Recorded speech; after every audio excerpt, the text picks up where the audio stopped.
Bonjour Stéphanie. Stéphanie qui vient de prendre la direction de Pinterest en France il y a très peu, qui nous a fait un petit atelier ce midi. Stéphanie, écoute, je pense que le mieux c'est de te laisser démarrer, déjà nous réexpliquer un tout petit peu pour les quelques-uns qui n'utiliseraient pas encore Pinterest, qui vous êtes, d'où vous venez, qu'est-ce que ça permet de faire aux internautes. Je te laisse la main. Bonjour à tout le monde. Pinterest est un réseau social en fait qu'on connaît souvent comme un réseau social de photos.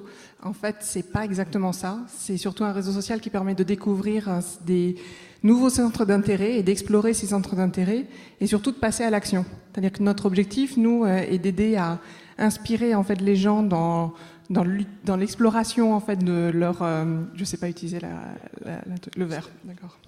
Pardon. Et donc d'inspirer en fait les gens à découvrir en fait ce qu'ils aiment. Alors on connaît plus Google qui va indexer en fait des pages par rapport à des recherches très thématiques qui vont être très spécifiques comme quel temps il est. Mais en fait nous on va aider les gens à indexer le web par rapport à leur centre d'intérêt. Donc on favorise la découverte et la découverte c'est souvent découvrir quelque chose qu'on ne savait même pas qu'on avait besoin ou qu'on avait envie. Et ce qui est très difficile en fait en termes de technologie à proposer en général. Et on va aider aussi, au-delà de la découverte, à inspirer les gens à réaliser ce qu'ils aiment. Donc on va trouver des super d'idées de gâteaux en fait à faire, et puis on va après aller rechercher les ingrédients et les réaliser. Voilà. Alors, je pense que cette notion d'intéresse graph, parce que tout le monde parle de social graph, d'open graph, finalement c'est effectivement ce côté passion qu'on retrouve quand même beaucoup. Le centre d'intérêt, en fait, c'est quand justement une personne va mettre dans des tableaux des recettes ou des images, enfin, par exemple de robes, elle va créer en fait une marque par rapport à un intérêt qu'elle a. Et ces intérêts peuvent être multiples. Et à la fois, on peut aimer une jolie robe pour cet hiver, à la fois un gâteau, quelque chose de déco. Et donc, l'utilisateur est au centre de toutes ces images qu'elle collectionne. Mais ce qui est assez amusant, c'est que moi, en tant qu'utilisateur, j'arrive sur Pinterest, j'ai un centre d'intérêt qui va être peut-être aussi la cuisine, et peut-être je vais me dire, voilà, je voudrais des nouvelles idées de cuisine sans gluten, parce que je suis allergique au gluten. Et j'ai des gens qui ont répondu à mon attente, à ma question, à laquelle Google ne sait pas répondre, et qu'on fait cette même recherche, et donc on va partager finalement ce même centre d'intérêt, et nous on va mapper à travers l'Interest Graph ces centres d'intérêt, et donc répondre à une question à laquelle la technologie avant ne savait pas répondre, à travers en fait le match d'intérêt entre les personnes. Voilà. Évidemment, j'imagine que ça intéresse beaucoup les marques, parce que ça veut dire qu'à la limite, sur d'autres réseaux sociaux, on dérange les gens quand ils sont en train de parler entre eux. Là, finalement, on peut identifier des gens par rapport à leur centre d'intérêt, par rapport évidemment à un certain nombre potentiellement de produits.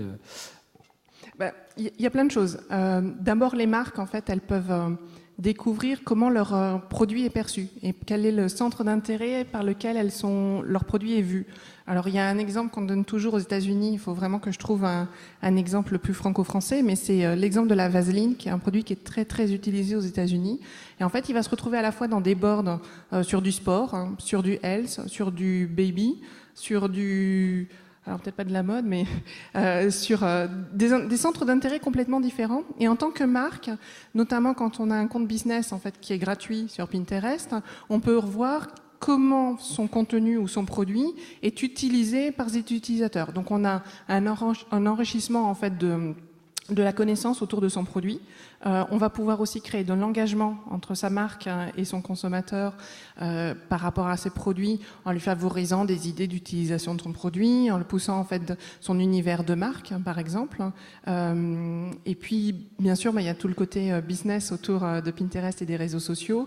On va avoir des intérêts business en fait pour la marque à faire en sorte que ses utilisateurs génèrent des pins. Donc là, on n'est plus dans la marque qui va générer du contenu sur Pinterest. On est sur la marque qui va aider, accompagner ses utilisateurs et ses consommateurs et ses visiteurs, notamment de son site web, à générer pour elle du contenu sur Pinterest. Et quelque chose, on verra après dans un autre slide, mais quand un utilisateur, en cliquant sur le bouton Pin It d'un site web, met une épingle sur Pinterest, il va y avoir en moyenne 3 autres épingles qui vont être générées. Et chaque épingle va être cliquée 4 fois. c'est là qu'en fait, il va y avoir une génération de trafic et d'engagement qui va revenir vers le site web et qu'on va avoir des bénéfices du réseau. Donc là, ce que je montre... Ouais, finalement, on va dire, il y a encore quelques années, tout le monde faisait attention, on ne voulait pas que ces photos soient réutilisées et tout. Là, vous êtes juste l'opposé, quoi. C'est un démultiplicateur de visibilité, quoi. La démultiplication des pains. C'est surtout, en fait, on a la possibilité... la viralité, elle vient justement de l'échange et du ripping, en fait, qui est fait sur Pinterest. Quand on a la chance d'avoir un produit, qu'on a des photos aspirationnelles, il faut surtout pas avoir peur en fait d'échanger. Pinterest, c'est un formidable réseau de distribution de son contenu, et au contraire, il faut favoriser l'échange et la distribution de son contenu pour en avoir des bénéfices en fait business après au niveau de la marque. Voilà. Tu regardes le petit slide qui montre la différence en fait entre les différents réseaux sociaux. J'aime bien ce slide parce qu'il est très concret. On voit qu'un tweet, c'est une étude qui a été faite aux États-Unis par une étude d'analyse, où un tweet en fait a une durée de vie de quelques minutes, un post sur Facebook de quelques heures et un pin, donc une épingle sur Pinterest de quelques mois, voire de quelques années. Et donc il y a un rapport au contenu qui est complètement différent, et il y a une vraie différenciation avec les réseaux sociaux. L'autre vraie différence avec les autres réseaux sociaux, c'est que nous, on ne connecte pas des gens entre eux, on connecte des centres d'intérêt. Et donc on est moins en fait dans l'échange et dans mon moi virtuel ou virtuel que je voudrais exposer en fait sur les réseaux sociaux. Je suis moins dans récupérer des discounts et participer à des concours. Je suis dans une utilisation très personnelle d'un produit que j'aime. On met toujours en fait un produit qu'on aime sur ses bornes ou des images qu'on aime. Il y a une émotion qui passe à travers la photo. J'aimerais bien d'ailleurs qu'il y ait un psychologue, s'il y en a un dans la salle, qui travaille sur le sujet, parce qu'il y a vraiment quelque chose de fort. Et on est moins en fait dans quelque chose de futile. On est dans une activité qui est plutôt pérenne. Et donc dans la production du contenu pour les marques et le temps qui est passé dans la création du contenu, elle reste, quoi. L'information va rester. Cette image, on a passé peut-être un peu plus de temps pour qu'elle soit vraiment aspirationnelle, par exemple, ou utile. Elle va rester plus longtemps. Voilà. Juste pour les marques aujourd'hui concrètement, évidemment elles se disent tu as plein d'utilisatrices très intéressantes, plutôt utilisatrices d'ailleurs, donc de l'audience intéressante. C'est quoi les formats, c'est quoi les possibilités en termes de pub? Alors, il n'y a pas de pub pour l'instant sur Pinterest. Alors voilà, ça, Pinterest ne gagne pas d'argent. Pinterest ne fait qu'en dépenser, donc on fait très attention à ce qu'on dépense. On a quand même levé 280 millions, donc on a le temps de voir, mais on commence à travailler sur tout ce qui est revenu publicitaire. Donc on a annoncé il y a quelques semaines, qu'on allait lancer en fait une étude en fait, quelques tests, on va dire publicitaires, qui ont ouvert d'ailleurs hier soir aux États-Unis. Donc ce test se fait uniquement aux États-Unis et il a pour but en fait de collecter des données, d'apprendre en fait à comment on va bien faire de la publicité. Et pour nous l'enjeu est surtout pas, on veut pas se retrouver avec son compte Pinterest qui est occupé de son flux avec de la pub super moche qui ne me convient pas.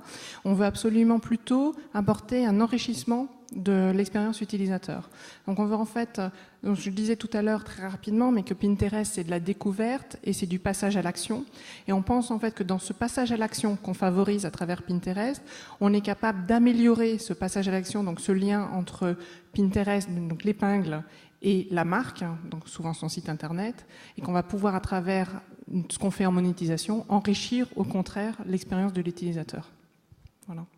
Tout ça c'est très conceptuel, mais on travaille dessus et ça avancera petit à petit. On retrouve quand même ce souci d'être toujours au service de l'utilisateur avec entre autres les pins, vous avez pu mettre maintenant, c'est l'update des prix des produits qu'on suit, c'est ça? Alors il y a plein de choses. On avait démarré au printemps dernier, même un peu avant, des épingles enrichies pour les produits.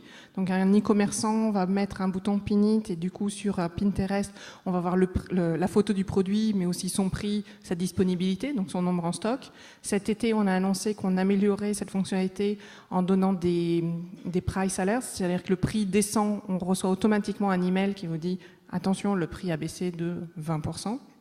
Donc pour ceux qui sont dans les marques et qui veulent faire des choses sur les sales, sur les soldes en janvier, il y a plein d'opportunités. Je fais ma pub en même temps. Et on a lancé par exemple aussi tout ce qui est Recipe Pin, donc tout ce qui est épingle de recette, qui permet en fait de voir la photo de la recette et en même temps d'avoir la liste des ingrédients.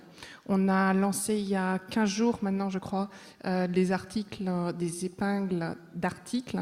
Et donc là, c'était reconnaître un comportement qu'on avait en fait sur le site, où on a 5 millions d'articles qui sont échangés tous les jours, qui sont épinglés tous les jours sur Pinterest. Et donc on a voulu enrichir l'expérience de l'utilisateur, de l'épingleur, en proposant un format un peu spécifique à ces épingles, qui permet de mieux voir la description le début de l'article, et donc de créer plus facilement des listes de lecture pour lire plus tard, par exemple, un article, ou se garder de côté un article qu'on a particulièrement apprécié. Bon, merci beaucoup Stéphanie. Je pense que ça fait beaucoup d'infos, beaucoup d'explications. De toute façon, je pense qu'on va vite te retrouver avec ta veste rouge pour tous les annonceurs qui ont des questions. Merci à toi. Merci beaucoup.